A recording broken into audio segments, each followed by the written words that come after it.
Now, let's dive deep into this big LGBTQ story for today.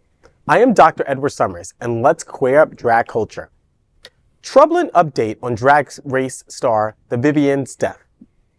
RuPaul's Drag Race UK winner, the Vivienne, also known as James Lee Williams, was found dead in a bathroom on January 5th in Chester, England. Local police confirmed the death was due to unnatural causes, with no suspicious circumstances. However, a post-mortem examination from coroner Victoria Davies echoed the unnatural cause of death and announced an open inquest, extending the investigation through June 30th. British authorities provided no additional details on defining unnatural causes or why the investigation was extended another 5 months. Since the news of the Vivienne broke, drag artists from RuPaul's Drag Race and beyond expressed their grief on social media, mourning the beloved queen's sudden passing. Queer News Tonight will provide further updates as more details emerge. This is a sad story. I've definitely been monitoring social media, and so many people have expressed their sorrows and sympathy for the death of the Vivienne.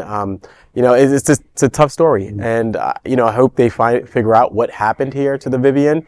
But I noticed over the past several months, there's been a string of deaths, whether celebrities or locally, for unnatural causes. And so I would love to know, just for public information and public education, what happened here. Because this could, her death, depending on what happened, could save other lives. Right. Exactly. And the word unnatural is always surprising, because if it had been a U.S. story, it would have said that drugs and alcohol were believed. They had a history of.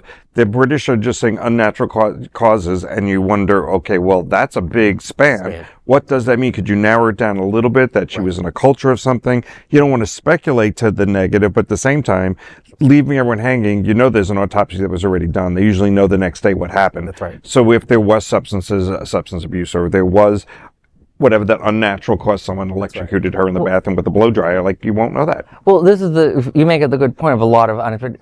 Sometimes people aren't dying necessarily for a drug overdose situation, but sometimes it's accidental mixing of drugs and alcohols in ways that you wouldn't think that, you have aged glass in your prescription, you don't realize it. And that's something that, I have no idea if this was in any way related to her, but it's something that we as a society should discuss more. And then you also have, for those of us in Wilton Manor, I've met too many people that I would become friends with, and then within a few months, they died of methamphetamine.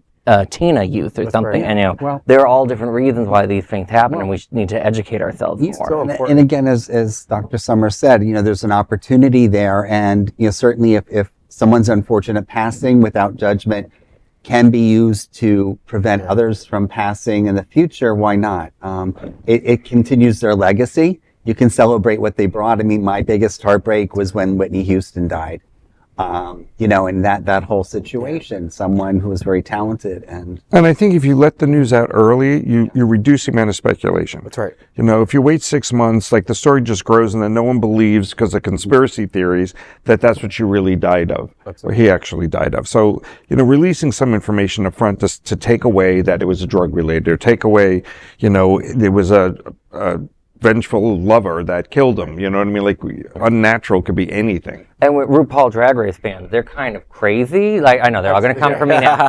Those rumors could go, who knows what I don't know they're going to come up to, right? Before we know it, they're going to say space aliens. Right. That's right. The most important thing I'll say, though, is I really appreciate RuPaul clapping back at Tara on TikTok. Yeah. And leave it up to the British to be so posh and so we're not divulging much. That's right, exactly. Let me have my tea. Let me have my tea. We can discuss it later. We could discuss it later. It's unnatural, And to Glenn's point, if it was America, we would say exactly what it was, but the British are very protective. Keeping up appearances. Is very in line with their culture.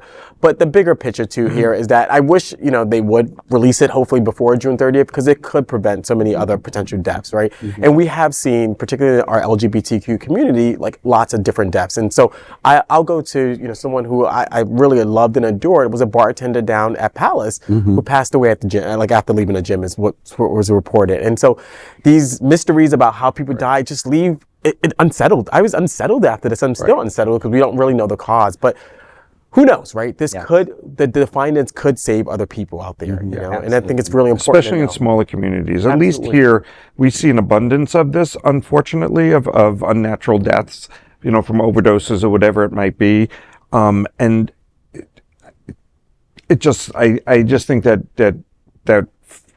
it needs to come to the forefront. They need to have a conversation so that we, like you're saying, and like Alex said, about preventing future deaths. It's just there was, and I don't mean people to calling out for help. absolutely. I don't mean to drag this on, but like there was a couple of months ago, there was somebody who was very popular in Wilton Manors who passed away, and Facebook went crazy because this person was very popular. You know, he was had a studio on Wilton Drive. He worked with a lot of younger queer men, and somebody posted something about a potential reason why he died. And literally some gays said, well, this is good to know. Like, it's important that we know that this is the reason why.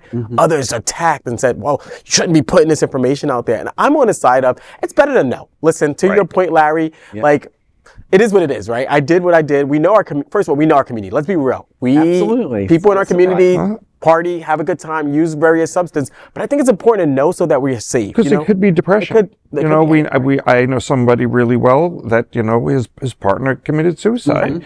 And, it was mental health issues, the way he was treated because he's LGBTQ, because he was rejected from his family. Right. And so it doesn't always have to be nefarious. Right. Sometimes it could just be people need to reach out for mental health. That's right. And not to be, I'm not promoting any type of drug use on the show, but it also might prevent people who hung out with the person who's passed away getting bad drugs. Unfortunately, we know the fentanyl issues out there, the bad fentanyl, Right.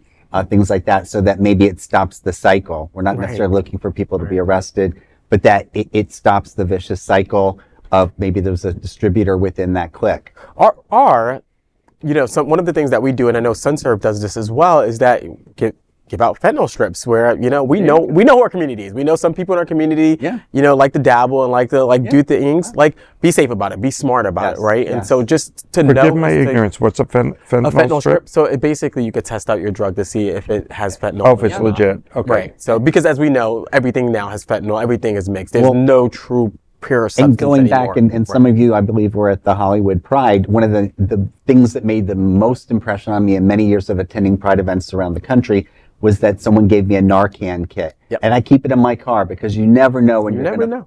I've seen people overdosing in Wilton Manors, and luckily they were still standing, and I called EMS.